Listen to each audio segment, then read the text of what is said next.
Study कर रहे हैं हमारे electricity and magnetism BSc second semester.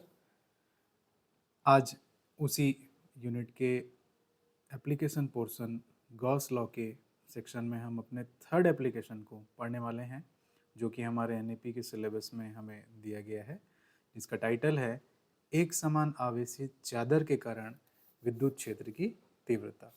Uniformly charged seat कह सकते हैं उसे आप, या चादर है ना, कि एक समान आवेशित चादर के कारण विद्युत क्षेत्र की तीव्रता एवं विभव। अभी तक आप लोगों ने दो एप्लीकेशन गॉस लॉ के हम लोगों ने पढ़ लिए हैं।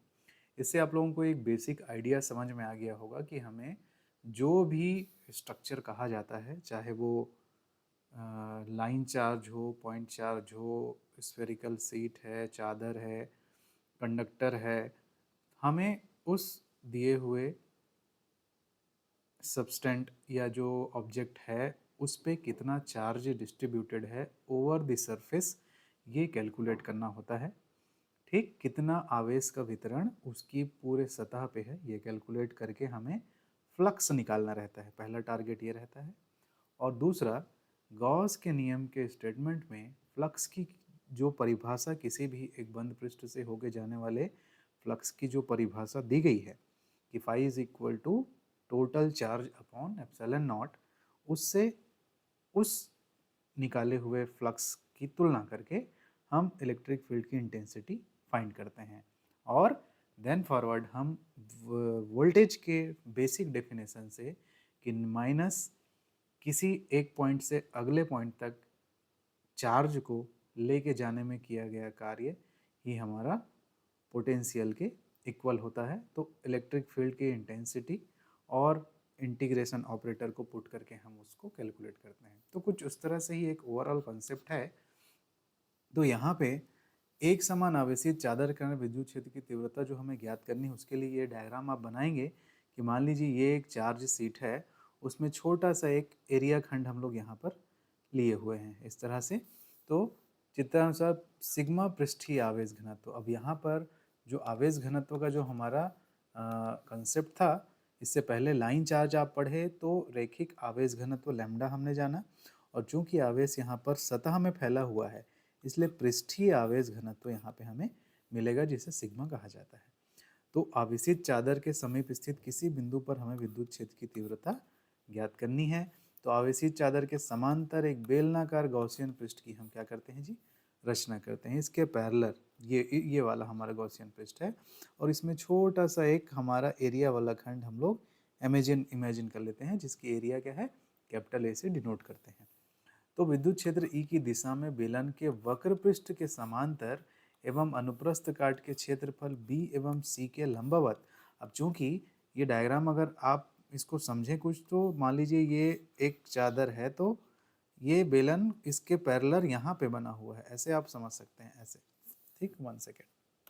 ठीक, ये बेलन वो फ्रंट में आपको दिखाई दे रहा है, तो उसे अगर हम कुछ इस तरह से बनाए कि बेलन कुछ इस तरह से हमने इमेजिन किया है, तो देखा जाए तो इलेक्ट्रिक फील्ड का जो डायरेक्शन है वो इस तरह से है।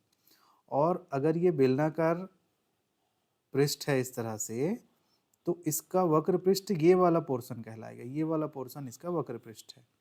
तो बेलन का वक्र पृष्ठ हम लोग जानते हैं 2 पाई आर एच होता है, लेकिन इलेक्ट्रिक फील्ड की जो इंटेंसिटी है, ये दोनों एक दूसरे के पैरेलल हैं, ये दोनों। तो इलेक्ट्रिक फील्ड की जो इंटेंसिटी है उसका डायरेक्शन कुछ ऐसा है। तो इलेक्ट्रिक फील्ड की इंटेंसिटी जिस एरिया से होके जा रही है वो बेलन का ये वाला हिस्सा है। ठीक, ये वाला हिस्सा और ये वाला हिस्सा, जो कि अपने आप में क्या रहेगा जी, एक वृत्त रहेगा। और अगर यहाँ पर इस सरफेस का एरिया हम लोगों ने कैपिटल ए माना है, तो एक्चुअल में फ्लक्स इसी एरिया से गुजर रहा है, ना कि वक्र पृष्ठ से।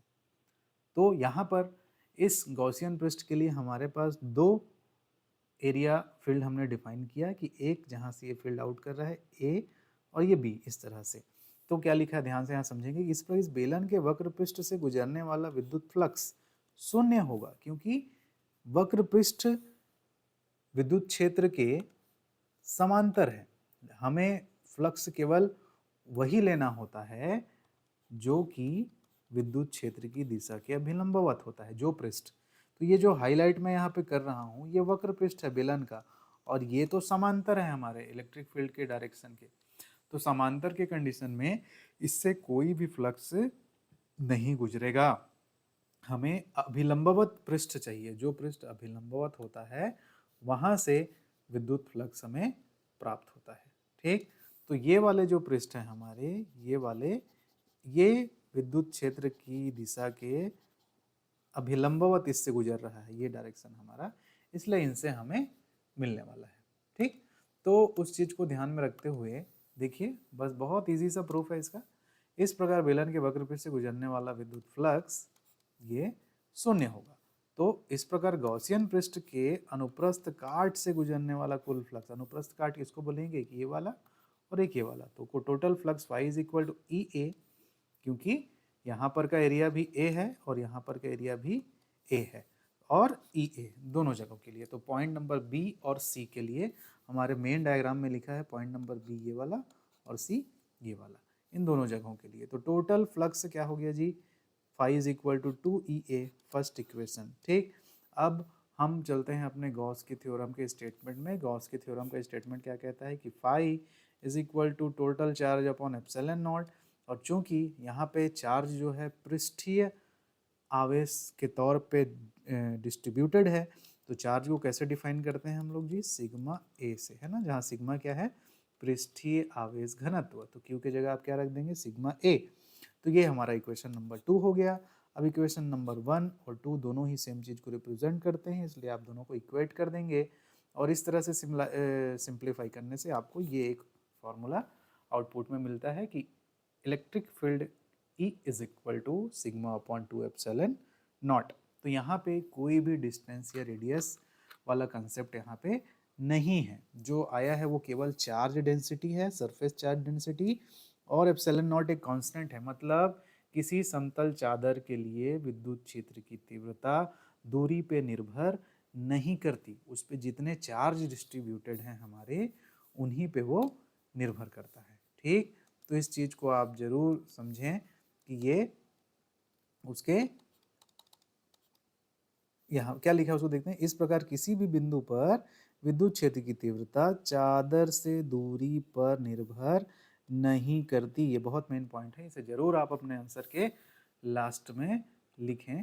ठीक, अर्थात चादर के समीप सभी बिंदुओं पर विद्युत क्षेत्र की तीव्रता एक समान होती है। ठीक, तो ये रहा स्टूडेंट आपका एप्लीकेशन। अच्छा हाँ, विभव कैसे निकालेंगे, विभव का ये डेफिनेशन है कि एक अगर हमारे पास दो पॉइंट है, यहाँ पर एक पॉइंट P2 से P1 के बीच में कितना पोटेंशियल डिफरेंस है, तो सिंपल दो पॉइंट ले लीजिए, x1 से x2 तक जाने में कितना ई डी एक्स, सिंपल सा ऐसा रहेगा ई इंटू डी एक्स, और ये तो आपने ये कैलकुलेट किया ही हुआ है। यहाँ जो भी पॉइंट आप x1 से x2 फील्ड में ले लीजिए नेगेटिव साइन के साथ। यूनिट 2 के स्टार्टिंग में मैं बहुत और हम इसको समझेंगे कि ये क्यों नेगेटिव फॉर्म में होता है, हमें फॉर्मूला मान के चलना है, और लास्ट में विभव करके एक लाइन ही लिखना है, वहाँ पे बहुत आपको इसको ज़्यादा डीप एक्सप्लेन नहीं करना है। तो ये रहा फ्रेंड्स आपके एक समान आवेशित चादर के कारण विद्युत क्षेत्र की तीव्रता, किसका उपयोग करके, गॉस के प्रमेय को उपयोग करके। ये रहा गॉस के प्रमेय का तीसरा एप्लीकेशन। तो एग्ज़ाम में आता है तो आपको इतना इसे लिख के आना है। ये सारे डायग्राम मैंने आपको सिर्फ एक्सप्लेन करने के लिए बनाए थे रफ सा। हमें ये जो डायग्राम हमने एक बनाया है वो बनाना है, और इस तरह से सिंपल अपने भाषा में बहुत ही सरल शब्दों में इस चीज़ को लिख के कंप्लीट करके आना है। ठीक है, चलिए नेक्स्ट क्लास में हम लोग इसके अगले एप्लीकेशन को, जो लास्ट हमारा है चार्ज कंडक्टर के लिए, उसे भी देखेंगे। वो भी बहुत छोटा सा टॉपिक है, लेकिन चूंकि एग्ज़ाम में ऑन पेपर आपको लिखना रहता है, तो इतने शब्द लिखने हैं, इतने इक्वेशंस लिखने हैं और इतने डायग्राम बनाने हैं, तब जाके आपको एग्जामिनर अच्छे मार्क्स देगा। हम एग्ज़ाम ओरिएंटेड वे में पढ़ाई कर रहे हैं, हमारा टारगेट है अच्छे से मार्क्स कलेक्ट करना। हमें विषय का विशेषज्ञ यहाँ पे नहीं बन रहा है।